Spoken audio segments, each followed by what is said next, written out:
jungle.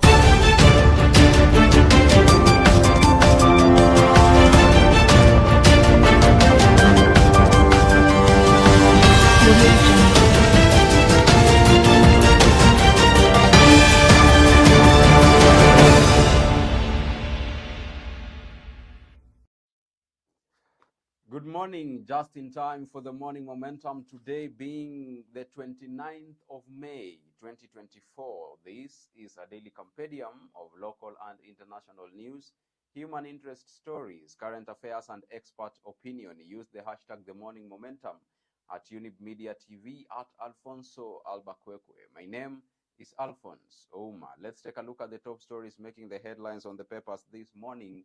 And we start with the Standard newspaper, the elephant in the room, Mount Kenya, from Uhuru'S frying pan to Ruto fire. At the height of their political wars and 2022 election campaigns, the DP William Ruto and allies accused then President Uhuru Kenyatta of many ills. But now, as head of state, Ruto is facing the very same accusations. That story is beefed up for you on page 4 of the Standard this morning. On page 8, when widen tax net, Treasury told as finance bill faces resistance. Accountants body say failure to broaden the tax base has seen Kenya Revenue Authority consistently miss revenue targets while overburdening a small group of taxpayers. That story is beefed up for you on page 8 of the Standard this morning. On page 2 and 3, HIV kits tender wars rock KEMSA Health Ministry. An MP accuses KEMSA and Health Ministry of flawed award of a multi-billion tender for HIV kits, but they both came out fighting. On page 6, to ban or not, why intoxicating Muguka politics split leaders. We'll take a look at that shortly. On page 20, Saudis to fund LPG gas plan. And lastly, on sports news, world record breaker eyes, more glory. That's a top story making the headlines on page 32 of the Standard this morning. Let's take a look at page 2, controversy over procurement of HIV testing kits. Kitutu Chache MP Anthony Kibagendi said the tender was not advertised by the Kenya Medical Supplies Authority and the manufacturers were allegedly handpicked. Medical Services, PS Hari Kimtai, said the ministry used direct tendering method as opposed to the open tender. That's a top story on page 2 of the Standard this morning. On page 3, HIV kits maker state in 9.7 million shillings grant battle. Now, Chinese manufacturer accuses health ministry of demanding money for pilot study. Ministry admits taking 3 million shillings but says the company had the option of withdrawing. You want to catch up with that story on page 3. Let's take a look at page 4. From frying pan, hustlers run from Uhuru only to be served bitter pill. History is repeating itself as the issues that drove them from government are happening. Evictions, fight for development money, and agriculture rival are some of the issues. That story is beefed up for you on page 4 of the Standard this morning. On page 5, junior secondary school learners struggle on their own as Teachers Service Commission interns standoff continues. Some students remain at home while others turn to former teachers in lower grades to make ends meet. Some striking teachers take up border hawking. You want to catch up with more of those insights again on page 5 of the Standard this morning. Let's take a look at page 6. Fate of Muguka, Miraa farmers hangs on president's directive. Ruto directed Linturi to form a team to address raging debate on Miraa and Muguka. Some leaders in accuse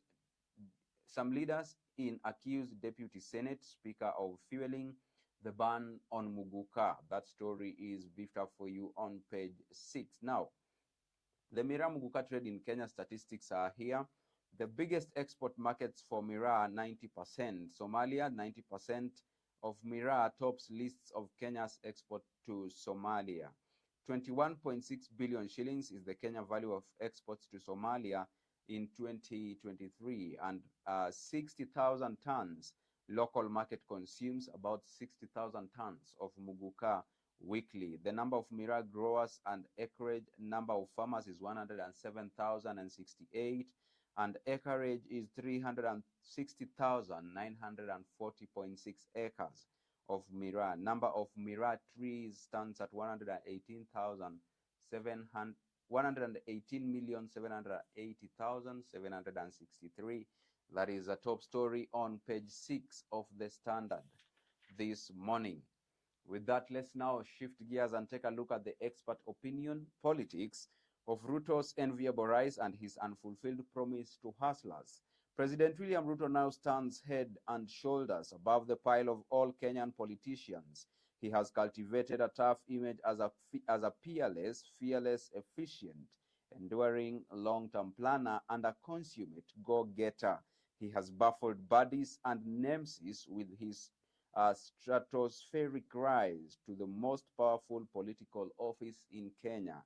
More of those opinions are beefed up for you on page 12 of the Standard this morning. On page 13, do you support the Nairobi-Mombasa Expressway deal? Do you support the Nairobi-Mombasa Expressway deal? Now, Sharon Jepchirchir, a civil engineer, says usahihi will be a boon for our economy. Now, on the contrary, Malvin Mwamba, political blogger, says no, paying 1 billion shillings per kilometer is not reasonable. Those experts' opinions are beefed up for you on page 13. Now, how to address gaps in Kenya, sexual, reproductive, and health policies. This is all about health. Kenya's adolescent population makes up a significant portion of the country's demographics, yet the policies and legislation addressing their unique needs remain vague and often inadequate. The Constitution and the Children's Act provide for the right of every child to enjoy the highest attainable standard of health, which includes physical, mental, and psychological well-being of adolescents aged 10 to 19. You want to catch up with that on page 13. Let's take a look at page 14. Climate change must not divert world attention from poverty. Now, the world's development institutions are increasingly turning away from poverty-related ills like hunger, infectious disease, and illiteracy, the challenges still facing most people across the planet. An unholy alliance of green activists and climate-anxious politicians has pushed them to divert ever more resources to climate policies, which typically deliver much fewer benefits. Sadly, even the African Development Bank meeting in Nairobi this week is putting climate policy ahead of core developmental issues. Those opinions are also beefed up for you on page 14 of the Standard this morning. Let's take a look at page 16. Auditor warns counties might be losing billions due to poor controls. Auditor General's 2022-2023 report shows most Nyanza counties lack effective internal control systems. In Kisumu, 126 staff paid more in their bank accounts than is reflected in the payroll. That is a top story making the headlines on page 16. In numbers, 9.2 million shillings is the impost given to officials on the eye of the closure of the financial year on June 30th, 2023, against the public finance management regulations. That is, you want to catch up with that on page 16. Also in matters commerce, Eastleigh leaders urge state to ease barriers for traders and buyers. Now, political and business leaders in Nairobi County are urging the government to seek creative means and ways of rejuvenating the import and export industry. This, they say, will enable the retailers access goods competitively and consumers to buy products within the convenience of the city without having to travel afar. That is a top story on page 16. On the Standard Enterprise this morning, it's all about why the youth aren't cashing in on farming. That's a story making the headlines on page 6. Starting a business, making money, and getting connected. You want to be to catch up with that article on the Standard this morning. Now, let's move on and take a look at page 18. Locals to plant trees in Maragoli Hills to increase forest cover. At least 16,000 trees were planted at Maragoli Hills Forest last week. The county ranks highest in the country in terms of forest cover. That is a top story on page 18. Let's take a look at page 19. Tension escalates between Kwale and Taita over Makinon town. Taita Taveta County has implemented a court order which gave it the sole responsibility to collect revenue in Makinon Road and Mtito Andei towns. The two towns can generate over 100 million shillings in revenue annually, and the potential is fully utilized. That is a top story making the headlines on page 19 of the Standard this morning. Let's take a look at business news now. Saudis to fund cooking gas plant in exchange for Kenya carbon credits. Officials from both Kenya and Saudi Arabia are currently negotiating the details of the deal. The project is expected to be rolled out in July this year. Now, in numbers, 8.4 million is the number of cylinders that Kenya is set to acquire in exchange for carbon credits with Saudi Arabia. That's a top story making the headlines on page 20. In matters financing, Go Digital, PS Mangeni tells firms. Development finance institutions should provide credit as well as teach entrepreneurs and startup companies how to do business, as well as provide the right tools and market to sell their wares. Principal Secretary for Micro, Small and Medium Enterprises Development, Susan Mangeni, has said. That is a matters financing. Let's take a look at trading. Stocks swing ahead of inflation data. Asian and European stock markets wavered Tuesday as investors geared up for key inflation numbers later in the week, while London returned no action after a three-day-long weekend. With Wall Street also shut on Monday for a holiday, there were few catalysts to drive business, though comments from European Central Bank officials reinforced optimism over a Eurozone interest rate cut in June. Now, with that story of trading, we shift gears and take a look at the international news now. Zuma's party guns for ANC stronghold in South Africa vote. Now, most South Africans vote today, but the elderly and infirm allowed to cast their ballots on Monday. Some opinion polls suggest that MK could win the most votes in KwaZulu-Natal. Now, that is all about the elections in South Africa. Let's take a look at AU in Nairobi. Now, AU to engage media more in fostering peace. African Union will integrate media and civil society organizations in programs and activities to foster peace and security in the African continent. This was revealed during a one-day colloquium on international peace and security in Nairobi on the sidelines of the 2024 United Nations Civil Society Conference. Let's take a look at Europe, Spain, Ireland, Norway recognize Palestine. Now, Spain, Ireland, and Norway formally recognized a Palestinian state on Tuesday in a coordinated decision stamped by Israel as reward for Hamas, more than 7 months into the devastating Gaza war. The three European countries believe their initiative has strong symbolic impact and unlikely to encourage others to follow suit.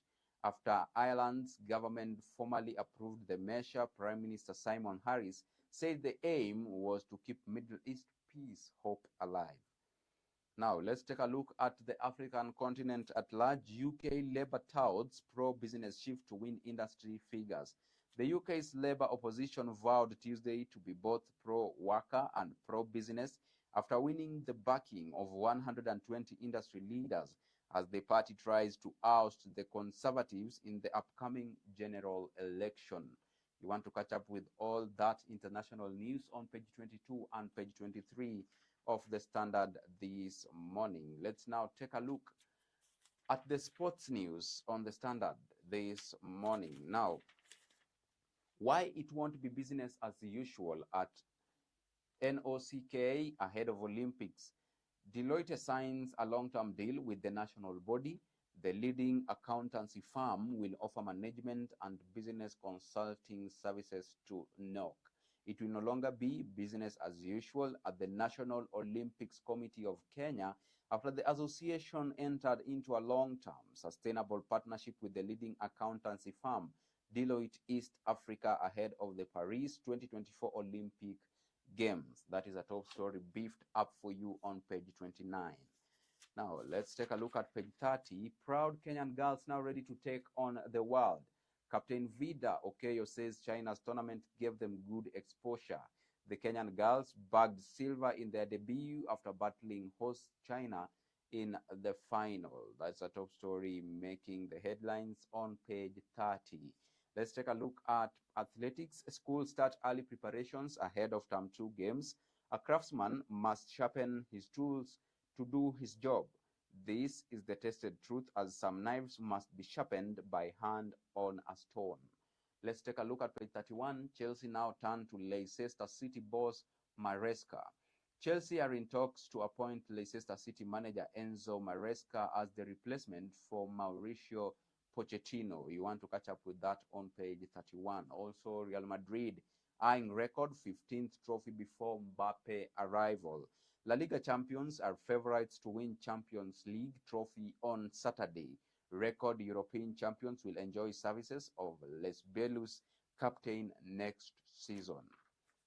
Now, on the cover page of the Standard this morning, Chebet eyes more history in Paris after world record show. New 10,000 meters. World record holder flew back yesterday after her heroics in Eugene. World 5,000 meter silver medalist says she had no plan to break the world record. With that story of Chebet, we take a quick break here on the Morning Momentum. We are coming back with more stories from the Daily Nation. Don't go away. See you on the other side of this broadcast.